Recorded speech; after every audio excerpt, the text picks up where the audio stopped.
Listeners, welcome back to another episode of the Lead Well podcast. This is Brandon Holland, your host, and I'm really excited about today's episode, an episode I've been wanting to do for a very long time. We have with us today Ms. Pat Mitchell from the MPA program of Appalachian State University, and we're just going to ask some questions because I've been hearing about some changes that are being made and some things like that. So we're going to dig deep and ask some questions and find out what's going on up there in the mountains.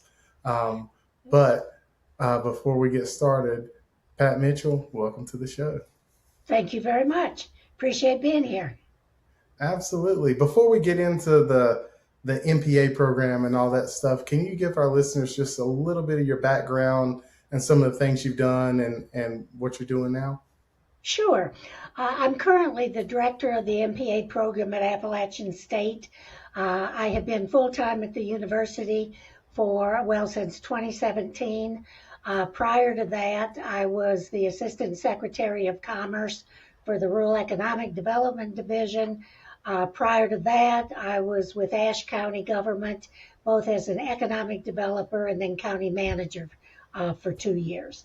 Previous to that, coming over to the West, I taught in the MPA program at East Carolina University, and I've actually been the professor of Brandon Holland when he was in his MPA program, so I can still see him sitting in that classroom.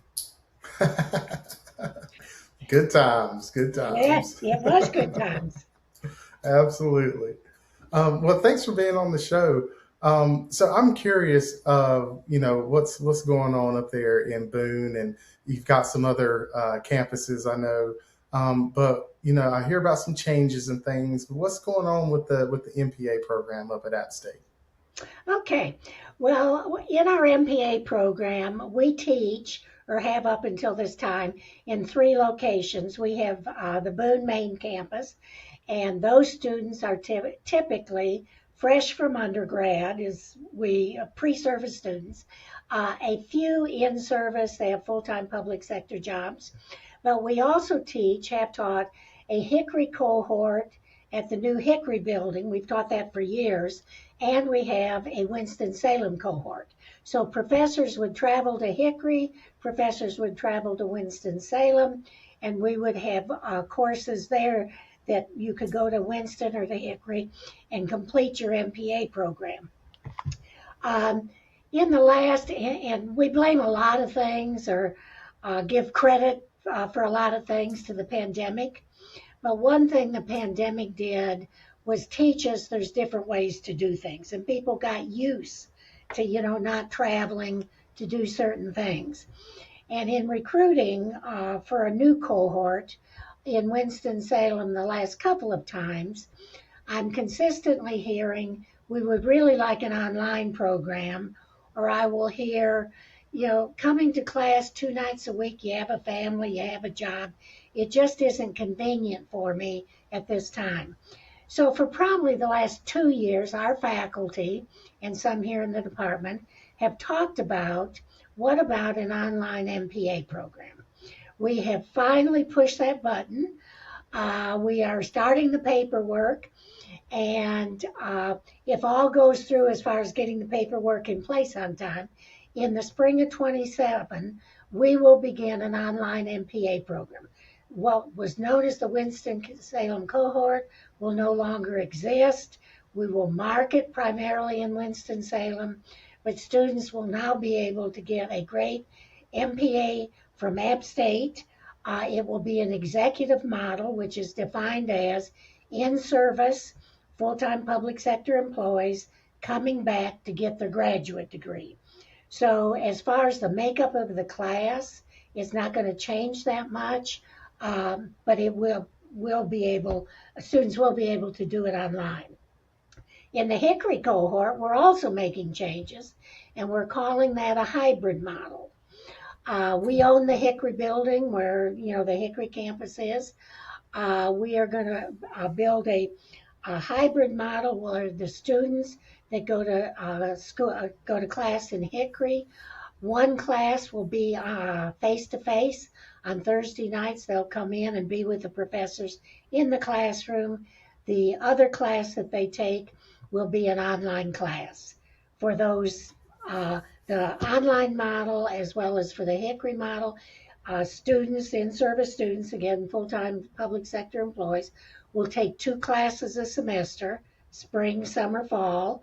It'll take them 7 semesters to complete the program, but they'll do it in a new way. Boone stays exactly as it is. And bell call and students coming through and going into classrooms. So the way I look at it, we've got the best of both worlds, some online, some hybrid, some in the classroom, but the professors will be the same. The curriculum is the same. So it's the same great App State MPA program. We will, even in our online model, we will give opportunities to the students to engage with alumni, engage with guest speakers. We'll build a network. So hopefully students aren't going to notice the difference, except they're going to save gas money, not driving into Winston or some nights into Hickory. Wow, that's incredible. And one thing that I know is, the quality is always going to be there. Yeah. Even though it might be moving to an online model in some locations, the quality and caliber of education is always there. That's fantastic. And if I can say a word about the quality, and I mean this from the bottom of my heart, one of the reasons that the App State program has the quality that they do are our alumni.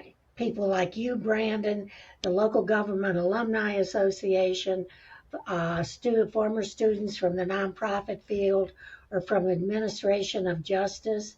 You always give back to the program, whether that's come in and teach a class for us, talk to students, the money that you raise every year to provide scholarships, and a great many MPA programs, not just in North Carolina, but other MPA programs, do not have that support, consistent support from alumni that App State does. And that makes a big difference.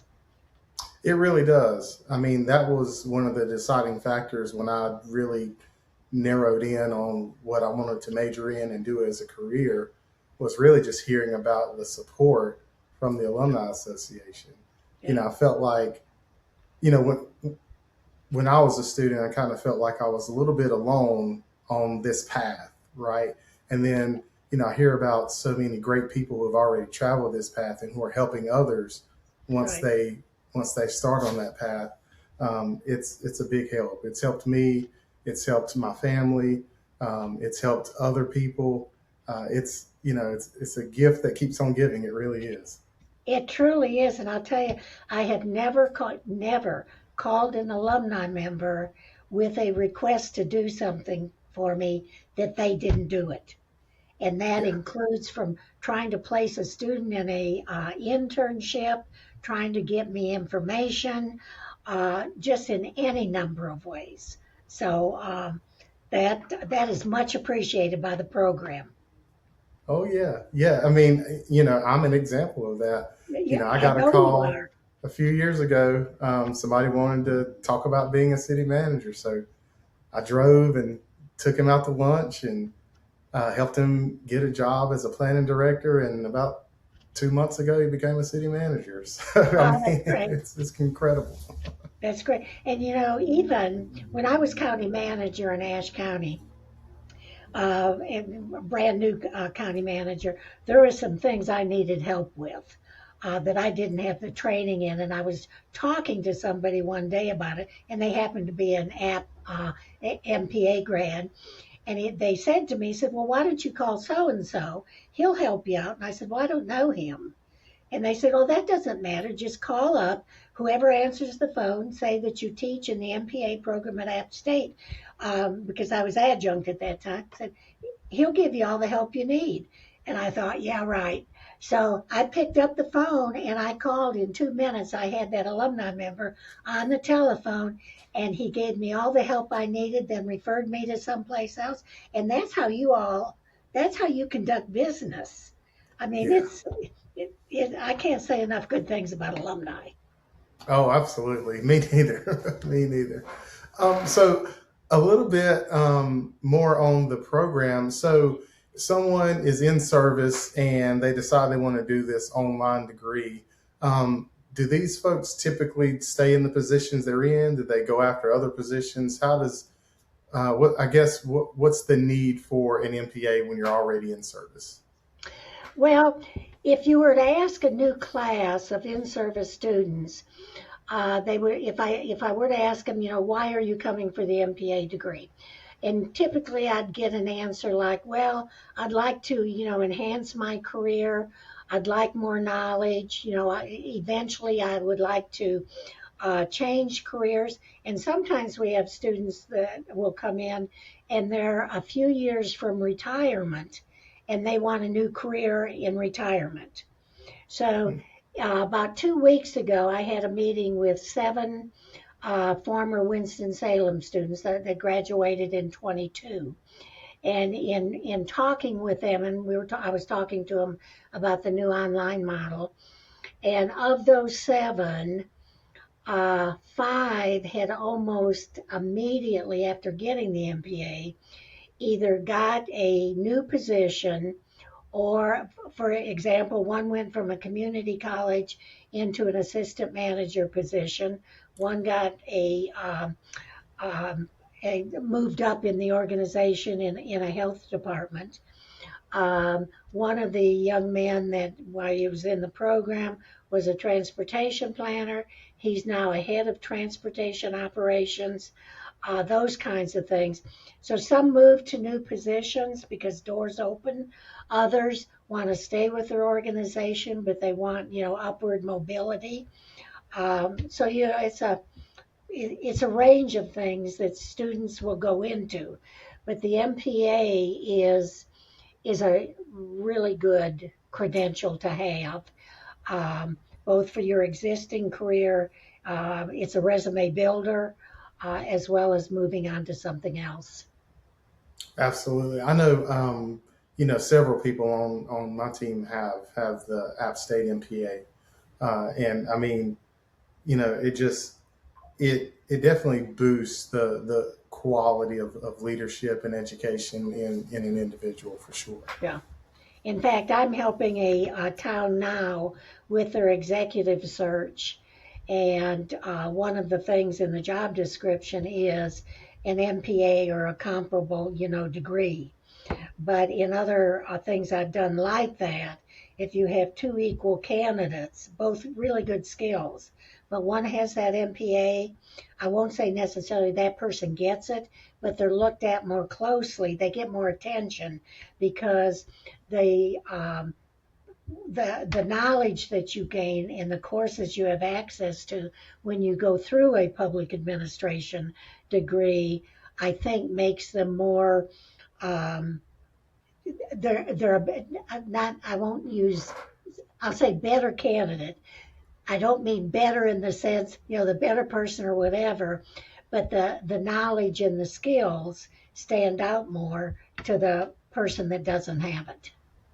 Yeah, yeah, I agree with that. And just going through, we're doing some hiring now as well, and I mean, we take a close look at everything, and when it comes down to folks being equal, a lot of times, you know, what you've done in the past will boost you above someone else when it is something like something as direct as an MPA degree.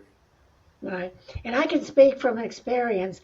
My graduate degree is Master of Public Administration, and I had that before I went into my doctoral program. So I can honestly say, what I think of that degree. I think it's pretty great. Yeah, yeah, absolutely.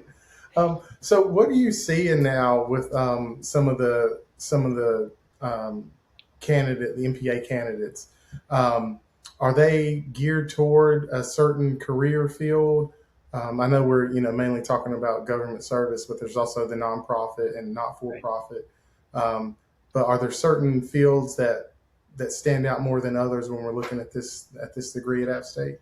Um, our degree, um, that almost all semesters, not entirely, but most semesters, we will have more town, county, or public management concentration. That's what students are studying. Public management, you can go into almost any field from that, but students that want town, county sometimes will take the public management concentration. It's a little more flexible. Nonprofit is an increasingly important concentration. But what I tell students, and when I'm asked questions, if you are a town or county manager, you're going to work with or deal with or help fund nonprofits, because a Yes. lot of work that is done in a community is done through a nonprofit, whether that's arts or health and human services or whatever. So I think it's important when people are looking at MPA degrees that it isn't just town county management, though that's a big force, but also nonprofit, because to be successful in a community, they've got to understand town and county government and vice versa on that. With administration of justice, if you want to be a police chief, most likely that's in a town. A town manager most likely is going to be your supervisor when you're a police chief. So I think all those concentrations are important.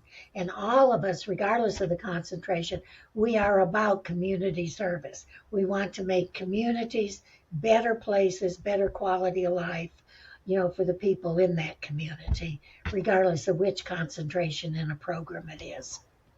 Oh yeah, you're right. I mean, that's why we do this. That's the passion. That's where you can do good things for good people and make a difference in a community's life, in the citizens in that community. I Yeah. sincerely believe that. Oh yeah. Yeah. I had a mayor a few years ago. He would always say that local government is the closest one to you. It is. Yeah, it sure is. Yeah. Yeah. Yeah. So what else is going on? What else do we need to know about the program? Anything that you'd like to share? I'll talk about a couple things for fall Okay. semester, because one thing that we try to do in our MPA program is stay current to what is happening in local government in the community. And in conversation about that over the past year, we've developed two new courses. They'll be electives that will be taught this fall.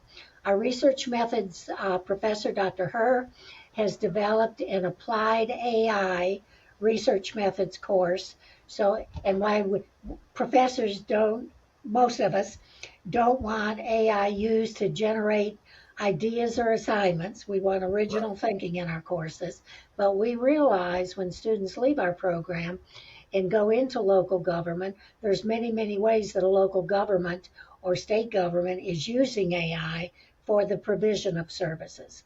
And we want our students to know what that is about. So this fall, they can take an applied AI and hear about that's happening. And then another course with a relatively new professor, but one of our former MPAs, Dr. Taylor. Many of our students now do their final project with qualitative research methods. We teach quantitative research, and again, this fall we'll teach applied AI. But Dr. Taylor has developed a qualitative research methods. So if students are looking at case studies or doing that kind of research, they are going to be well prepared. And I know from my experience in local government, well, state government too, a lot of times research methods or case studies is how you sort of synthesize data and begin to look at policies or problems. So students are going to be able to have that experience too. And I'm real excited about those two new classes. That's So incredible. uh, members of your audience or ones they talk to, if they want to learn more about our program, they can email me directly, and I'll be glad to talk with them. They can call me. I'll set up a Zoom for them. If you go to our main webpage, mpa at appstate.edu, you can look at faculty. You can find me there, or under the link to the director. and I will get you all the information you need. And there's a great deal of information on our website, what the program's like, the core classes you have to take, etc. But I enjoy talking to people with any level of interest in it, and I'll try and recruit you. Awesome. That's awesome. Um, so, I'm really excited about the AI class. I love how education is always current with what's happening. An example, right after COVID started, I was teaching at a community college, and I was teaching local government finance, and they tapped me to teach a podcasting course, right? Just because podcasting was the thing. And Uh, now, AI has been the thing for a while now. But we recently had Micah Gaudet on the show, and he's written the books and does the trainings and all that. He's the local government AI guy, uh, and I just asked him directly, is AI threatening government jobs? And we came to the conclusion that it's not threatening jobs, but it is it is a tool that can make things easier. And I like having the original thought and not relying heavily on AI. And I was talking to a graphic designer this past weekend, and for creatives, it's it's a little bit of a push. If there's that creative block, creatives don't want this thing creating the work for them, but sometimes you need a little bit of direction, or a good starting point. right. But I'm glad that we're teaching people how to use it effectively before they get out into the world and just start using it like us who are currently out trying to do it. Well, I'll tell you, I've shifted my thoughts on it 3 semesters ago. My reply to was absolutely no, just no. And then last semester, and we started talking about it isn't just that we want to do it, we have a responsibility to train our students for what that workforce is going to be like. Right. And, if so, the director, Dr. Mitchell saying, absolutely no, we're not even going to talk about this. That doesn't serve our population well. So, getting closer. And one of the professors, Dr. Taylor, that's doing the qualitative, he is beginning to design some assignments in using AI and then analyzing what you got out of it so that they can, learn to use it. So Yeah. I think that's, one of the things App State program does. We stay in touch with local governments. You alumni make that real easy for me. But stay in touch, and what do they need to know?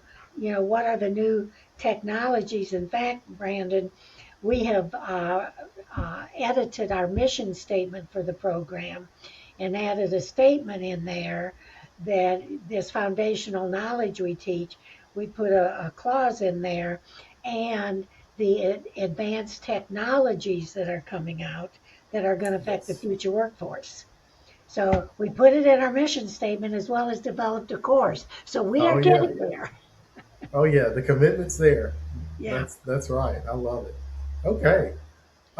So one more question Okay. before we go. So let's say there's this person, they're maybe a senior in college, or they're in the workforce and just not happy with their career, and they're considering an MPA.